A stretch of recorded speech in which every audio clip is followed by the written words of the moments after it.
ni sehemu maalum ya kuingia au kupita au kupitia, ili kuingia au kutoka mahali. Ni sehemu maalum ya kupitia. Mlango ni sehemu maalum ya kupitia ili kuingia au kutoka mahali. Ili uweze kuingia mahali hapa, ni lazima upite kwenye malango. Ili uweze kutoka hapa na kwenda nyumbani au kwenda mahali ambapo inatakiwa uende, ni lazima upite kwenye malango. Sasa huo awewe tafsiri ya kawaida kabisa. Sasa leo nataka niongelee malango ya kiroho. Sitaki niongelee malango ya kawaida kama hili ambalo liko hapo. Sitamani kuongelea lango hili ambalo nalifahamu. Nataka niongelee juu ya lango la kiroho. Sasa tafsiri ya lango la kiroho, nini maana ya mlango wa kiroho?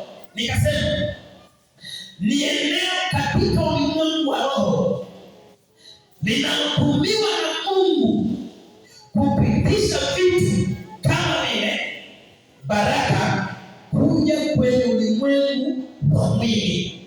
Ni eneo katika ulimwengu wa roho linalotumiwa na Mungu kupitisha vitu kama vile baraka kuja kwenye ulimwengu wa roho. Lakini tafsiri nyingine ni eneo katika ulimwengu wa roho linalopitisha moyo, kibali, upendeleo na ustawi. Ni eneo katika ulimwengu wa roho linalopitisha kibali, upendeleo au ustawi. Hizi ni sababu au ni maana ya malango. Watu wengi tumekuwa tukiingia kanisani, inakuwa ni kama desturi ya waaminio, wakisema leo ni Jumapili, nitaenda kanisani.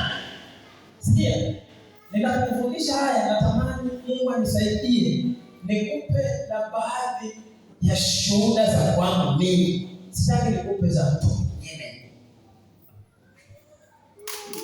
Unapozungumzia malango au unapozungumzia kitu vita, ili uweze kumiliki, ni lazima uhakikishe unapambana. Ni lazima uhakikishe unapambana, unapiga vita, ili uingie kwenye baraka zako, ili uingie kwenye hatima ya maisha yako, ili uingie mahali ambapo umekusudiwa. Sasa kabla unaingia kwenye mahali ambapo unatakiwa uingie, ni lazima uhakikishe umepambana, umepiga vita mpaka maadui wakaachia, ili lango libaki wazi